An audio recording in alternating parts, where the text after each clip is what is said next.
Video's massive because it's untapped for a lot of other operators. Yes. They're not doing it. So Yes. in a marketplace where others aren't doing that effort, you immediately stand out. Whenever we have a new broker that starts, we have a thing where we've got like little note cards, and once they've done their first round of calls, we get them to write a note saying, "So great to meet you." And all of our brokers absolutely love it. Obviously being online now, particularly if you want to go up against OTAs, right? You can make the most beautiful brand ever, but if the people who turn up to do the business don't deliver, that's your leading thought of the brand. Welcome to Resort Brokers Radio. I'm Trudy. We're going to walk you through the ever-evolving landscapes of hotels, motels, caravan parks and management rights. Here we have experts from all across the accommodation industry, and we've invited them along to tell us all about their success stories, the lessons they've learnt, what their predictions are for the market going forward, and what trends they're seeing.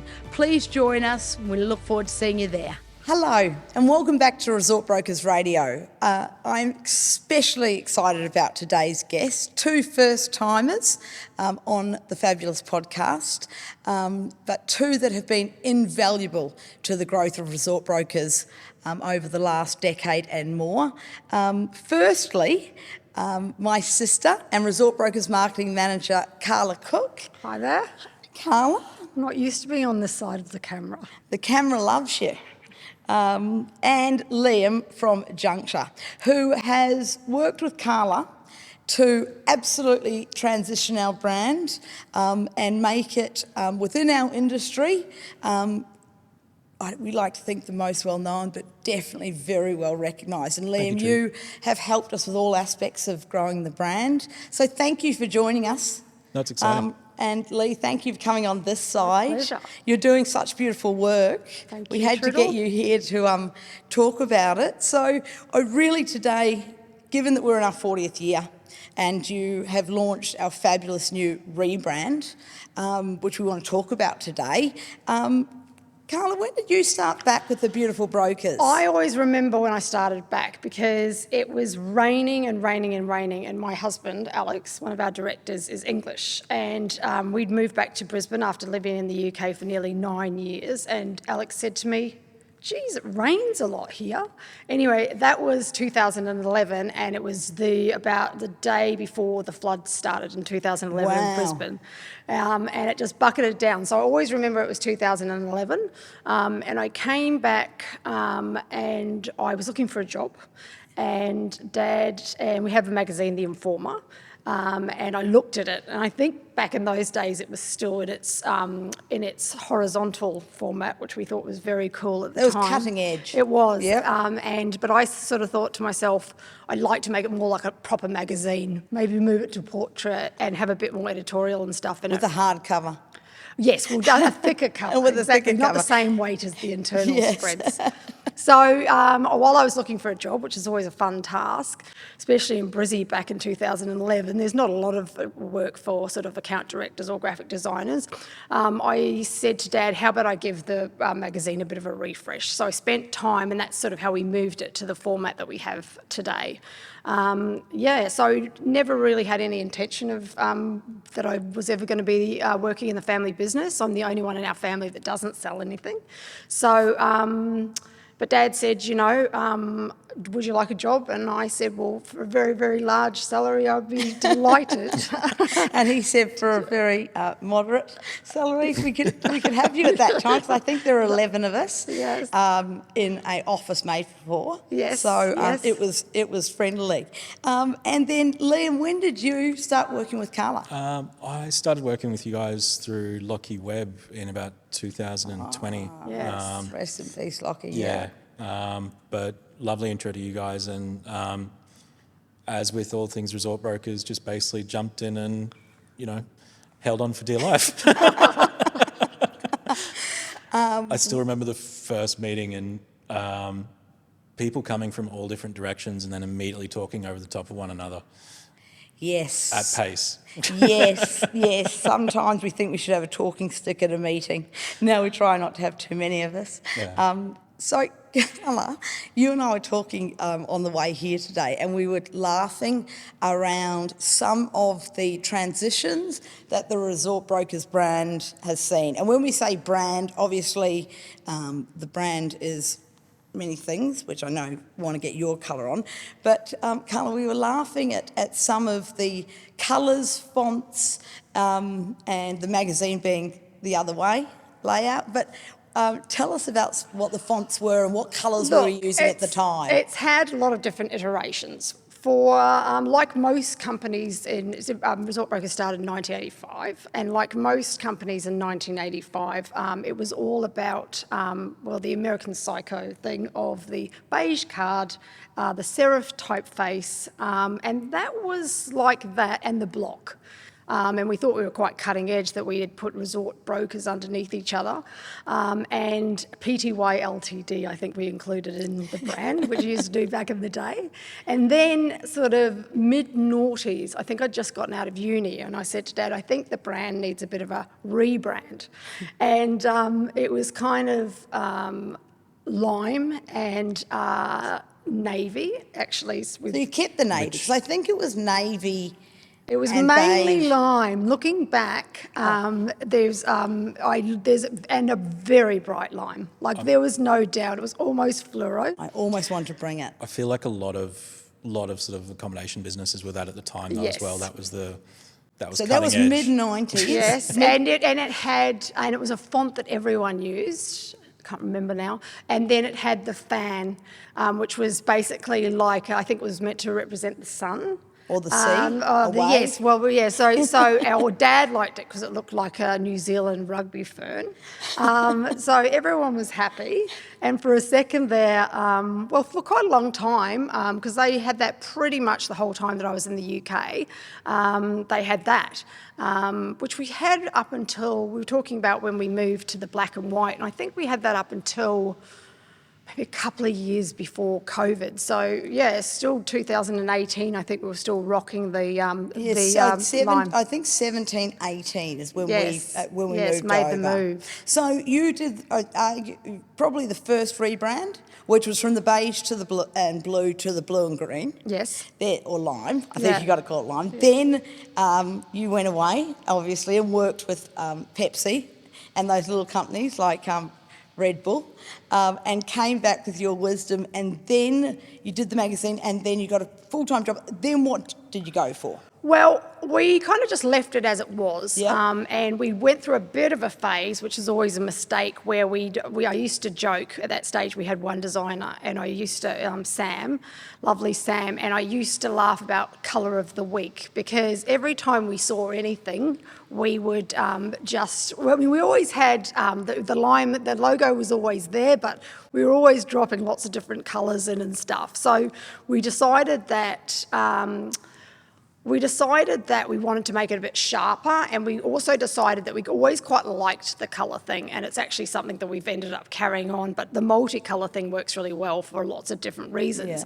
Yeah. So we ended up going to black and white and typographic. And to be really honest, if I think about whether it represented our brand values and what I think we're known for, I don't know if it did, but I certainly know it was very on trend at the time. And I certainly know it was very kind of easy to use. Black and white's always very easy, and everyone was doing the typographic black and white logo. So we kind of jumped on board. And because we have so much imagery as far as the properties and stuff, it's often reversed out as well. But black and white does have its limits.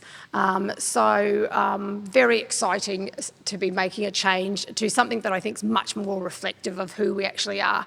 I think we were kind of sheep with our last iteration, and this one I think is truly us. So I'm really excited about it. It looks fantastic. It looks fantastic in everything that we've put it on too.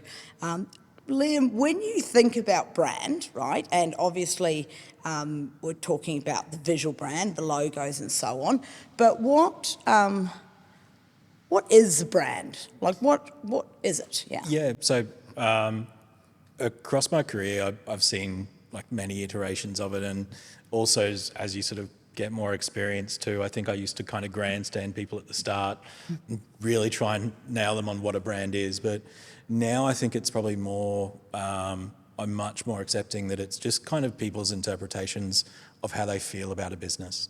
Yeah. And a lot of businesses can't afford to do what you guys have done. A lot of businesses do way more as well.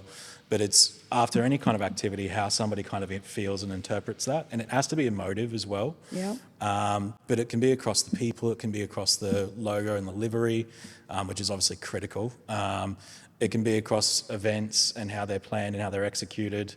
It can be across touch points in terms of like the point of sale, the car, the office, those kinds of things as well. But it's all those things, and it has probably changed in my career too. Like it did used to just be about the visual, whereas now there's so many more channels that you have to consider. Do you think that's by social media? Do you think that's to do with social media now that you get to know the individuals behind a brand? Do you reckon that's had a bit of a drive? 100%. So yeah, personal brand as well. Like everyone has to kind of build their own personal brand now as well.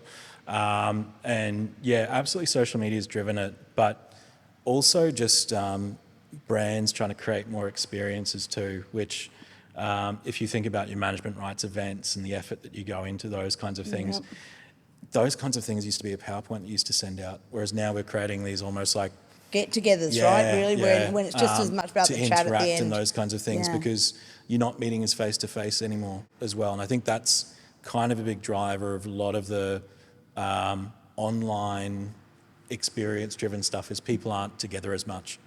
So you do have to have those different ways, yeah. So interesting, because you've obviously got such a great experience, and you really do, but we're not the only real estate company that you've worked with, and we're so lucky to have your experience. Yeah, no, I've worked with some of the best real estate agents in Australia. And big ones too, right? Big national residential firms and so on. Yeah, and also media publications like the Urban Developer. Which is fantastic. I mean, how great do those guys do? Yeah, they're a fantastic representation of brand and how they carry themselves at all their events. But yeah, a lot of experience in property, and then before that was all franchise and national brands in Australia as well, and taught by some really experienced people too. So it was it's been an interesting journey. Yes, we're so lucky to have you. I always love it when you tell us one of the stories about the big videos that you did for those small petrol companies and truck companies with those very small budgets. Yeah. So then you would have started back with us when we were on the black and white too. Is that would have been in place then? Yeah, I think that's the only one that Liam's ever sort of. Yeah, fortunately, I've worked with some amazing branding people, and we were able to kind of help Carla in that space because you guys have such an advanced sort of graphics and brand team. We've got a big team, right? You manage a big team now. And we were fortunately capable of helping as well. But yeah, the black and white, and it kind of leads into how the new brand came about. We really kind of hemmed in on ourselves, the black and white as sort of they're the brand colours, and then everything else was colour, and let you have the colour of the day on everything else, but protect the brand. And I remember when Carla carefully called me one day and said, I'm thinking about moving it to navy. And I'm like, that kind of changes a lot of things. And does it? And I was kind of scared I'm definitely hesitant to move fast or move, as you know, but what? So you were scared. You were scared to change the identity when we are so well known because we've been going for so long, and we've got so many agents. We do so many transactions. Well known, and I was very aware as well. If you change those colours, I felt like it kind of scratched the itch of. It's probably a good time to look at the expansive rest of the things that were black and white. It's like if we're not black and white anymore, we're considering colour. We probably should look at everything else that's black and white, which was kind of the itch that kind of unfurled the rest of it. And, you know, the timing and everything. Our 40th year and our growth trajectory, Timing and everything and growth and all those things were possibly more happy accident than the actual kind of where it started. Totally. It wasn't by design, but it actually turned out to be perfect timing because we're obviously launching our new website next year, and I don't know, there's just a lot of things that need to be refreshed. They were going to have to be refreshed anyway. Yeah. So, yeah, I'd like to say it was planned, but it kind of just stumbled into it. It's worked out perfectly. You absolutely caught it at the right time, though, before we'd really got down the track in too many different directions. So it was meant to be. It was really meant to be. Do you know what I do think when I think of the black and white? I just feel like the new brand with the colour. And look, I'm not good at articulating, I'm out of my depth and I'm not often can't find the words, but I just feel like it articulates what we're about so much. We're not really corporate, but we want to be very professional. Yeah. We want to be fresh. We don't need it to be all about us, but I absolutely understand that you'll get the best value for our clients if things look good. We also have we have a couple of different challenges too. We have a challenge in that, our real estate brokerage, they sell houses, whereas we sell, lots of different asset classes. Yep. So trying to reflect that is a challenge, and it's caravan parks, and they're different. Management rights, our off-the-plan division couldn't be more different than, a caravan park in sort of the Northern Territory. So you're not really going to go around and change the colours of Queen's War for little assets no, like that. exactly. You sort of you have to adapt. You have to adapt, and I think that was also where black and white was helpful, and also the hesitancy with moving to colour is that. Where we really wanted to splash the brand, you'd kind of have to almost pull it back and us be a bit more subservient and be black and white in the background as the selling agents, which and is let what we've Queen's Walk be the hero. It can be really difficult because we've for the last sort of 5 years we've had a colour suite, so we've always liked that idea. So we have always had colours for we have a blue for management rights, we have a pink for off the plan. Brown, I think, for motels and stuff. So we've always had it, but where it started falling short was when we were doing corporate stuff, and particularly when we were looking at the website, which is how the blue came up. It was just very dark, so it was actually the opposite to colour for our real brand stuff. So I think that's why we're really excited about where we've gone, and I'm also really excited because I feel like it's truly fresh. I feel like it's truly us, and I feel like it's truly fresh. I mean, I haven't seen it. Now, I know how these things go. There's the zeitgeist, I think they call it, where all of a sudden I'm sure I'll start going, oh, wait a second. That's my font. Yes, exactly. So I'm already having that a bit we're using a compressed font. And it's funny. I was looking at a Westpac ad this morning, and I'm like, that's our Did font. Westpac see our new logo? Probably. But I mean, for us, the reason we picked the compressed font was because we have such big words that we have to use. Management rights are so big. Accommodation, As a ResortBrokers itself is quite a long word. So when you're trying to do a little tile on social media or something, it's a real challenge. Or if you want to make something big and clear, it's also a real challenge because you do kind of want that compressed font, which I'm now seeing a lot. It also to work over imagery and things as well, where it gives us the option that we don't have to make the logo the headline or those kinds of things. Which we've never wanted to do, to be fair. I mean, we've never ever wanted it to be about us, really. No, we just want to do what we can, and your team, you guys do it so well, of making our clients' assets look as appealing as possible to get as most eyes, knowing that will get them the best result at the end of the day. But, we very much consider ourselves a sales and marketing Absolutely. company. And I think that is interesting because it is about, like you say, sales and marketing, it's synonymous. I mean, we do the transactions, but really there's obviously, today we're talking about our brand, but really our key focus is marketing the sale of properties. You know what I mean? So listings, and that's, we have 3 pillars that we work to, which is the properties, which is obviously, how we all operate. And then we have our personal brand, which is obviously when I talk about the black and white, where that started to become problematic. And then increasingly with social media and stuff, we also have like sort of a bit of personal branding now. So really encouraging our guys to get on Instagram and all of that kind of stuff. So they're 3 things that we focus on. Yeah. Yeah. So, so it's but sort of... kind of back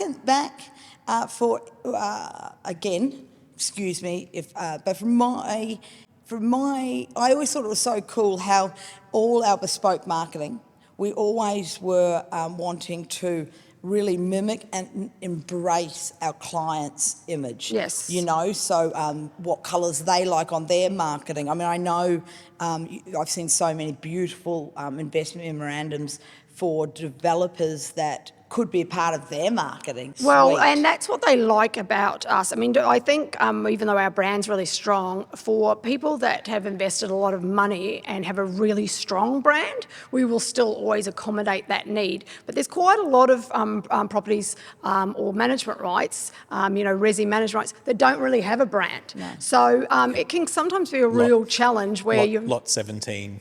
Exactly.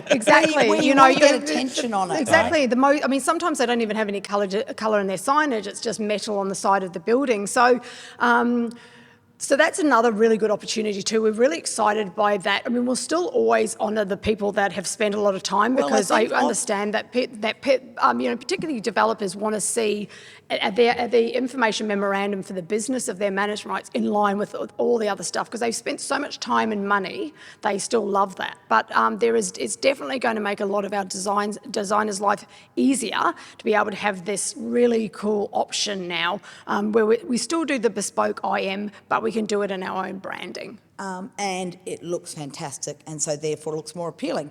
Do you know, I think for developers too and off the plans, the reason that's so suitable is because obviously they've invested huge money, but also when you're buying an off the plan business, you are taking over the developer's legacy and their vision. Yeah. And you're in a competitive process, and that's what you're buying into, really. You've got to be excited by it. You've got to understand it. And the brand, a bit like going back to what Liam was saying, the brand is more than just the graphics. You know, these days, I think of someone like Aria. I mean, you can always see an Aria property. It's reflected in the interiors, the exteriors. So it is that whole immersive thing. So, in some instances, it does make sense to keep that aligned, because, like you say, that's a lot of what people are purchasing when they buy that business.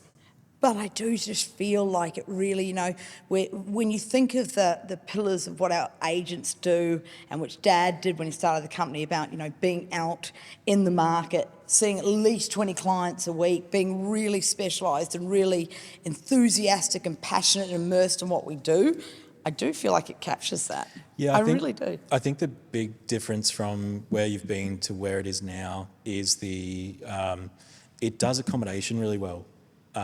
Previously, I feel like it was a bit corporate. And even a bit property.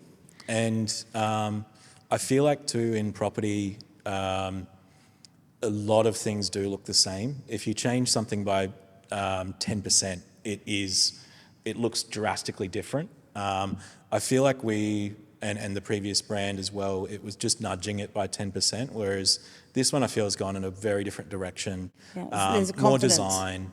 Yep. And more accommodation and more fun, holiday lifestyle, which is what's so cool about what we do. Yeah, and really, really happy with how it turned out with that. I'm looking forward to getting that out there with Connection as well, and kind of marrying that with people and the story of the 40 years and those kinds of things too. I'm excited for that too. I'm excited when we start launching some of the videos of all the great clients we've had, when some of the ones about following our agents around in the day, because our job's pretty interesting from that point of view. And we are we are one of the few agencies where it's mandatory that all of our brokers, call on 20 properties every week.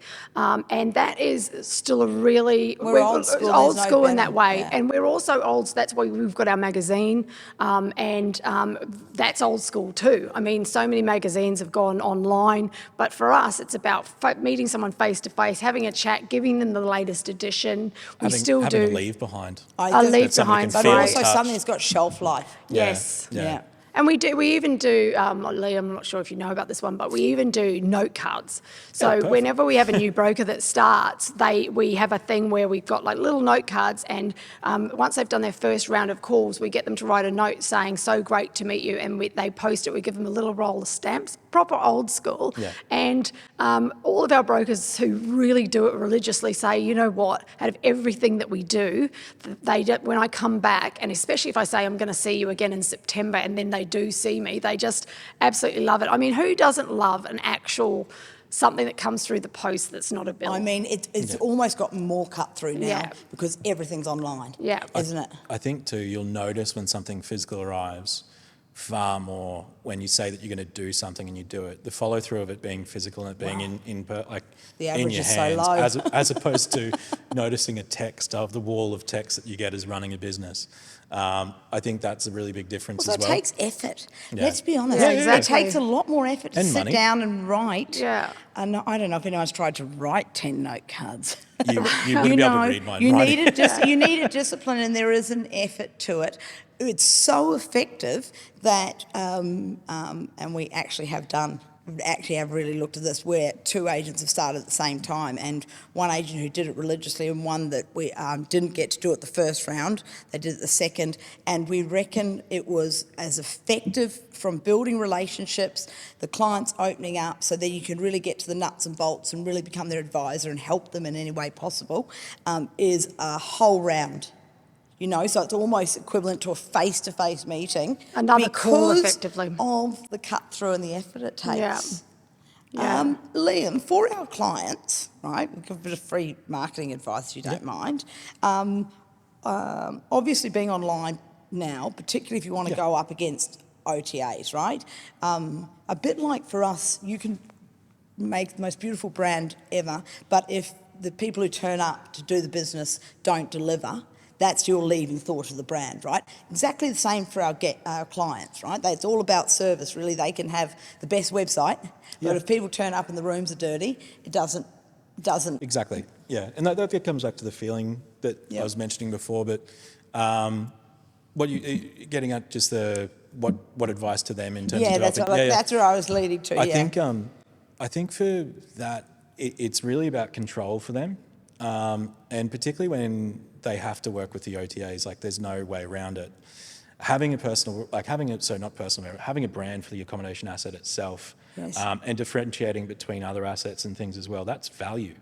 Without a doubt. Ultimately, they're the things that, when that asset then goes to sell, they're things that your brokers and your team are able to kind of leverage and say, it's not like the one down the road.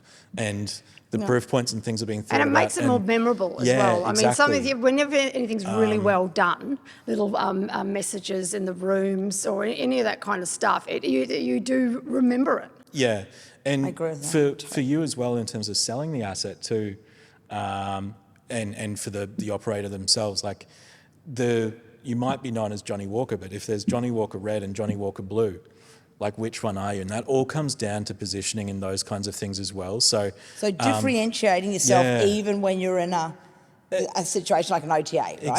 Exactly. And they really have to give thought into what those key things are, where they want to be, the market that they want to address, and the positioning that they want to hold in that space and go after it. Because that is how you get control back, and that you're not just dictated to on either price in terms of when you're going to sell, or price per room, or if I was an operator, I'd and it was my asset, which be great. I'd absolutely wanting to stamp that out and give you guys the amount of room that you can have to sell it at the best price possible. Tell me, video. Yeah. I'm always think that videos are really effective. Now, I don't know if it's because we're all watching them all day, but don't see a lot of them in our clients' websites and so on as much. I think it's because it's quite expensive and it takes a lot of effort. I think they're really impactful, and I think the great thing about video is, like you say, people don't read as much for starters, and also you can deliver a message so much more quickly when you're talking to it. But there's no doubt about it, it is to do it regularly. Like, it's different to do a one-off video. Also days without operate, like it's time out of having people in rooms. It's time out of, like I've shot stuff in hotels for you guys, like they have to stop their operation, give us space to shoot. It's hard to I create also that think space. it's awkward. Yeah, I also yeah. think it's awkward. You've got to get into the flow of it. Say to other guests that there's a crew here. I totally get why it is complicated. But would you say it's probably one of the, like if to our clients Yeah. looking to get more exposure in a competitive environment, what one thing would you recommend that they really do when they say they don't understand exactly how to actually practically implement? Yeah, so video's massive because it's untapped for a lot of other operators. Yes. They're not doing it. So Yes. in a marketplace where others aren't doing that effort, you immediately stand out. Yep. And then if you look at the channels in which they have at their fingertips that they can go on, press isn't as reachable as it was or what it used to be, and there's cost associated with that, much like there is in terms of capturing video. Video you can publish on your own channels for free. Yep. You can get basically free audience in terms of the social media and organic, and if you persist at it, you will get that. I challenge anyone that says anything different. It's but like you just everything have is consistency, right? It's, Yep. everything's that sort of, just giving it a bit more oomph, and it will eventually get there. And I've done that with brands that didn't believe, and now they believe and run with it. But also too, like you've got the ability then to pay and put fuel in the fire and then get it absolutely massive too. So that is sort of a channel. If they haven't explored that, they're leaving something on the table there. It's massive. And you can these days you can just splice it into lots of little bits. Yeah. So you can do a day of shooting. You can have that means you've got a whole video from beginning to end. But you can be splicing that into all sorts of little pieces. One about the room, one about the facilities, front desk, talking a bit about the staff. Yeah. There is a lot of scope for that. Please splice it into different things. If you've just got one 16-minute video I know, yeah, exactly. shot by a dad or something around a hotel. Some of the hotel companies are doing some cool stuff, though. Absolutely. they? And I think too, what some of your clients are doing is a massive reason why we did have to kind of move the needle again, because there's some really cool stuff out there from some operators.